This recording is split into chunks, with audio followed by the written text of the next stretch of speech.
دنیا میں چند عوامل کو ایک فتنہ قرار دے دیا گیا ہے۔ ان میں سے ایک عورت بھی ہے۔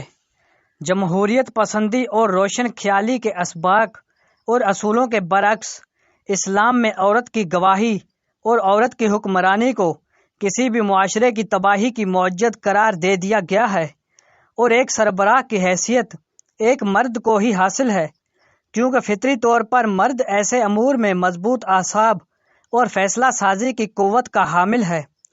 تاہم یہاں ہزاروں سال قبل پیش آئے ہاروت اور ماروت نامی دو فرشتوں اور زہرہ نامی ایک بدکار عورت کے تاریخی واقعے کا ذکر کیا گیا ہے۔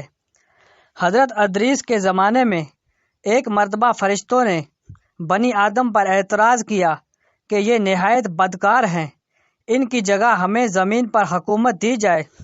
اس پر رب کریم نے انہیں کہا کہ انسانوں کو غصے اور شہوت کی جو کمزوریاں دے دی گئی ہیں وہ تمہیں دے دی گئیں تو تم بھی گناہ کرو گے۔ فرشتے کہنے لگے کہ ہم تو گناہ کے پاس بھی نہ جائیں۔ فیصلہ یہ ہوا کہ فرشتوں کی اس جماعت کے دو اعلیٰ درجے کے پرہیزگار فرشتے چن کر انہیں یہ انسانی کمزوریاں دے دی جائیں اور زمین پر اتار دیا جائے۔ یوں ہاروت ماروت کو شہر بابل میں اتار دیا گیا۔ بابل کے لوگ ان کے پاس آتے اور ان سے جادو سیکھنے کی خواہش کرتے۔ یہ لوگوں کو خوب خبردار کر دیتے کہ جادو بڑا گناہ ہے اور سیکھ کر تم جہنم میں جاؤ گے۔ جو لوگ پھر بھی اصرار کرتے یہ انہیں سکھا دیتے۔ رات کو اسم اعظم پڑھ کر یہ دونوں آسمان پر چلے جاتے۔ قسمت ان کی بری تھی کہ ان کو ایک پری پیکر زہرہ نامی مل گئی۔ حسن اس کا بہت بے مثال تھا۔ اس کے حسن کو دیکھ کر یہ دیوانے ہو گئے۔ زہرہ ان سے اسم اعظم سیکھنے کی متمنی تھی، مگر یہ دونوں فرشتے اس سے انکاری تھے۔ لیکن زہرہ کے حسن نے ان پر جادو کر رکھا تھا اور وہ کسی بھی قیمت پر اسے حاصل کرنا چاہتے تھے۔ زہرہ نے ان سے مطالبہ کیا کہ تم شرک کرو تو میں تمہاری ہوں۔ ہاروت ماروت جانتے تھے کہ شرک ایسا گناہ ہے کہ اس کی معافی نہیں ہے۔ انہوں نے انکار کر دیا۔ اب زہرہ نے شرط پیش کی کہ ایک بچہ قتل کرو تو مجھ پر تمہیں اختیار ہے۔ ہاروت ماروت انکاری ہوئے کہ بے گناہ کو مارنا بڑا جرم ہے۔ آخر زہرہ شراب لے کر آئی اور کہا کہ یہ پی لو تو پھر جو کہو گے ویسا کروں گی۔ ہاروت ماروت نے سوچا کہ شراب پینا تو بڑا گناہ نہیں ہے، اور وہ پی گئے۔ ہوش سے بیگانے ہوئے۔ زہرہ نے بدکاری کے بدلے ان سے اپنے بت کو سجدہ بھی کرایا اور بچہ بھی قتل کروا دیا۔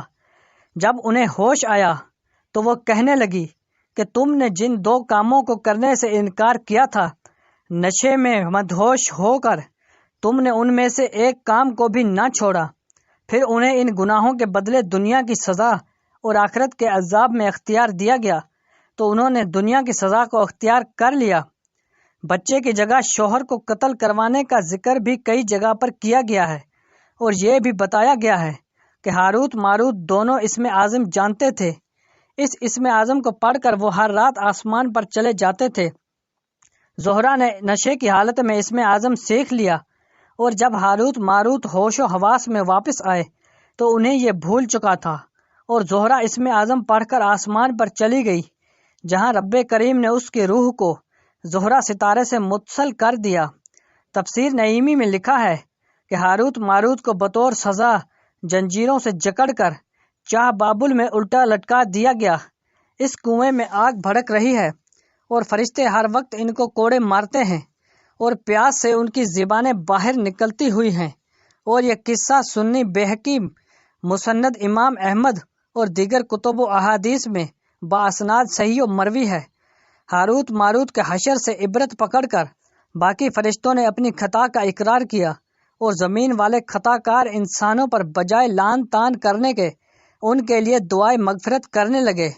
تو صاحبو، یہ قصہ بیان کرنے کا مقصد یہ واضح کرنا ہے کہ مرد کیا چیز ہے۔ عورت کے حسن کی تپش سے تو بڑے بڑے نیکوکار فرشتے بہک جاتے ہیں اور روئے زمین پر اپنی پارسا حکومت بنانے کی بجائے چاہے بابل میں الٹے لٹک کر سزا پاتے ہیں، محترم ناظرین، امید کرتا ہوں آپ کو ہمارا آج کا واقعہ بہت اچھا لگا ہوگا۔ مزید اسلامک ویڈیو کے لیے ہمارے چینل کو سبسکرائب کیجیے اور اس ویڈیو کو لائک کیجیے۔